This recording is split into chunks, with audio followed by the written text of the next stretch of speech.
A massive gambling scandal rocks the NBA. The Trump administration strikes another drug boat. And Cuomo and Mamdani face off in the final mayoral debate.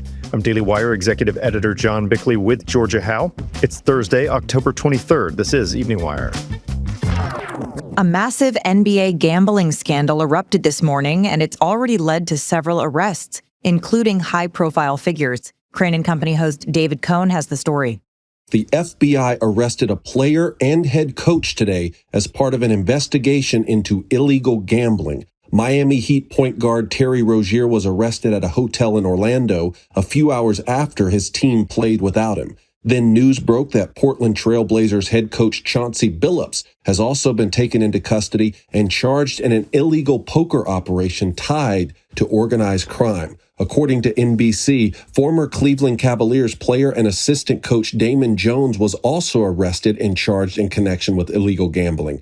FBI Director Kash Patel and the U.S. Attorney's Office for the Eastern District of New York held a press conference on the gambling sting earlier today. This is an illegal gambling operation and sports rigging operation that spanned the course of years. The FBI led a coordinated takedown across 11 states to arrest over 30 individuals today responsible for this case, which is very much ongoing. The charges and the arrests that were taken down across this country range from wire fraud, money laundering, extortion, robbery, illegal gambling. We're talking about tens of millions of dollars in fraud and theft and robbery across a multi-year investigation. The Trump administration carried out another lethal kinetic strike on a drug boat from South America. Daily Wire immigration reporter Jenny Terr reports. Secretary of War Pete Hegseth has revealed that the U.S. carried out its 8th strike on an alleged drug smuggling boat on Tuesday. Dramatic video shows the long vessel buzzing through the Eastern Pacific before bursting into flames. 2 smugglers were killed in the strike. Hegseth said in a statement that the vessel was known to be involved in illicit narcotics smuggling, was transiting along a known narco-trafficking transit route, and carrying narcotics. The strike was conducted in international waters, and both of the narco-terrorists aboard were killed. The illegal immigrant arrested over a fatal California crash that killed 3 people was in fact released into the U.S. by the Biden administration in 2022. Daily Wire reporter Tim Pierce reports. Jashanpreet Singh was arrested on Tuesday by the California Highway Patrol after the semi-truck he was driving smashed into slow traffic on a freeway in Ontario, causing an 8-vehicle pileup. 3 people were killed and 4 others were injured. Investigators say Singh had drugs in his system. He's now been charged with gross vehicular manslaughter while intoxicated and driving under the influence of drugs causing bodily injury. Border Patrol arrested Singh in March of 2022 after he illegally crossed into California, then released him pending a court date, as Fox News first reported. Transportation Secretary Sean Duffy said Wednesday, quote, "This is exactly why the Department of Transportation has withheld $40 million from California for failure to comply with our rules to protect drivers. We cannot allow our roads to be a dangerous place." The big New York City mayoral debate last night resulted in some fireworks and several viral moments. Democratic Socialist Zoran Mamdani has been leading in the polls, but he found himself under fire again and again from independent Andrew Cuomo, the former governor of the state, and Republican Curtis Sliwa. Here's one exchange between Cuomo and Mamdani that's gained a lot of attention. You have never had a job. You've never accomplished anything. There's no reason to believe you have any merit or qualification for 8.5 million lives. You don't know how to run a government. You don't know how to handle an emergency. And you've literally never proposed a bill on anything that you're now talking about in your campaign. Vice President J.D. Vance slammed former White House Press Secretary Jen Psaki after she said his wife Usha needs to be, quote, saved from him. The VP has been in Israel all week discussing the ceasefire and a hostage deal, and his wife has been with him. A reporter from Fox News asked Vance to comment on Psaki's remarks. Here's his response. Oh, I think it's disgraceful, but of course the second lady can speak for herself. And I'm very lucky to have a wonderful wife. And I know, or at least I hope that my wife feels the same about me. But we are very lucky to have this journey, or I should say I'm very lucky to go on this journey with a very loving wife. We're going to keep on serving the country together. And I'm honored to have Usha by my side on this trip in particular, but always. A radical left California lawmaker just launched a bid for Nancy Pelosi's seat. State Senator Scott Wiener, who's considered one of the most outspoken leftist members of the California state legislature, announced his campaign yesterday. My family escaped fascism in Europe. I never thought the United States would slip into fascism like we're seeing today. San Francisco has always been on the right side of history. While Weiner did not name Pelosi in his launch video, it was posted just hours after Politico reported that Pelosi may announce her retirement soon.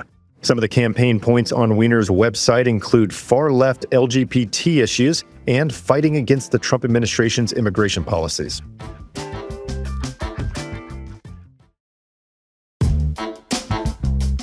The FBI is reportedly tracking multiple threats of violence from last weekend's No Kings protests. While the Bureau does not historically confirm active investigations, a spokesman said the FBI is, quote, aware of multiple instances of No Kings protesters explicitly calling for violence and is committed to investigating and pursuing such threats. This follows viral footage captured by independent and conservative journalists at the events. In one video, an activist in Chicago called for people to, quote, turn around the guns on this fascist system. These ICE agents gotta get shot and wiped out. Another protester in Seattle doubled down on a sign he carried, which read, "Would you like to kill Nazis with me?" Who's a Nazi? Stephen Miller's a Nazi. So you're going to kill Stephen Miller? If I had the chance, yeah, I would. The man accused of brutally stabbing a Ukrainian woman on a Charlotte light rail train may face the death penalty. Daily Wire assistant editor Andy Valdez has the details. DeCarlos Brown Jr. was indicted yesterday by a federal grand jury on charges relating to the stabbing of 23-year-old Irina Zarutska. The murder suspect was indicted for committing an act causing death on a mass transportation system, as well as a state charge for first-degree murder. Video of the brutal attack went viral in August and drew condemnation from around the country. President Trump even called for the death penalty in this case. Earlier this month, the North Carolina General Assembly passed legislation known as Irina's Law, which would eliminate cashless bail and expedite death penalty cases.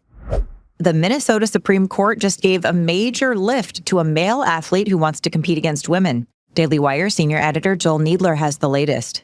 In a unanimous decision, the court ruled that trans-identifying male powerlifter J.C. Cooper should in fact have been allowed to compete against females. The court says that USA Powerlifting's policy, quote, categorically excluded men who identify as women, and that clashed with state law. The judges didn't bench the whole case. They sent it back to see if the league had a, quote, legitimate business reason behind their policy. But USA Powerlifting says it's about biology, not bigotry. Republicans in Minnesota called it, quote, a heavyweight blow to women's sports and promised to press new rules next session. One thing's clear, this legal contest isn't over yet. Was that enough puns for everyone? This one was a heavy lift, yeah.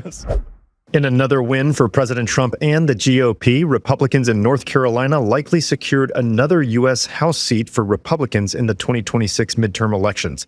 Daily Wire reporter Zach Jewell has more. The Republican-controlled North Carolina House approved the new congressional map yesterday. The current North Carolina House delegation is made up of 10 Republicans and 4 Democrats, but the new map is projected to shift one of those seats over to Republicans. State law does not allow North Carolina's Governor, Democrat Josh Stein, to veto the map, meaning the process is finished pending any legal challenges. President Trump has urged Republican-led states nationwide to draw new congressional maps that are more favorable to the GOP ahead of next year's midterms. Controversy is swirling in the Maine Senate race. Democratic Senate candidate Graham Plattner, who's trying to unseat Senator Susan Collins, says he unwittingly got a Nazi-aligned tattoo while on leave from the Marines in 2007. Plattner described how he chose the design, which resembles a skull symbol used by Nazi SS officers, in an appearance on Pod Save America on Tuesday. We got very inebriated, and we did what Marines on liberty do, and we decided to go get a tattoo. And we went to a tattoo parlor in Split, Croatia, and we chose a terrifying-looking skull and crossbones off the wall because we were Marines. Plattner has said he only recently learned of the design's history, but his former campaign manager disputes that claim. She resigned from the campaign after discovering old Reddit posts in which the candidate disparaged police and rural white Americans while labeling himself a communist. Reports also allege that he was involved in training an Antifa paramilitary organization. Plattner, who is endorsed by Bernie Sanders, posted a video on X yesterday showing that the tattoo has now been covered. NFL Commissioner Roger Goodell confirmed that there are no plans to replace Bad Bunny as the halftime performer at Super Bowl 60. Daily Wire entertainment reporter Amanda Harding has more. Goodell made his first comments on the matter as backlash has grown against the Puerto Rican performer, who only performs in Spanish and has been openly anti-ICE. It's carefully thought through, Goodell said of the performance by Bad Bunny, whose real name is Benito Ocasio. He understands the platform that he's on, and I think it's going to be exciting and a united moment. Bad Bunny's selection was controversial because of his past criticism of ICE, including his refusal to schedule any tour stops in the U.S. due to supposed fears about his fans being nabbed by ICE at his shows. And the U.S. citizenship test just became a bit more challenging. Starting this week, the test randomly draws 20 questions from a now larger bank of 128 possible questions.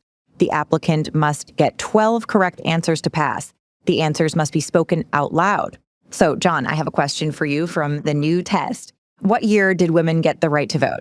19th Amendment, and I'm thinking 1920-ish. Correct. And bonus points for the amendment number. Good job. All right. Always going for the extra credit.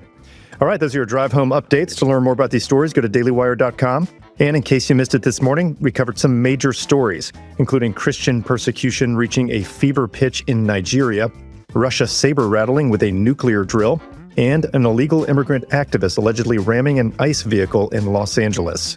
Thanks for tuning in. We'll be back tomorrow morning with another full edition of Morning Wire.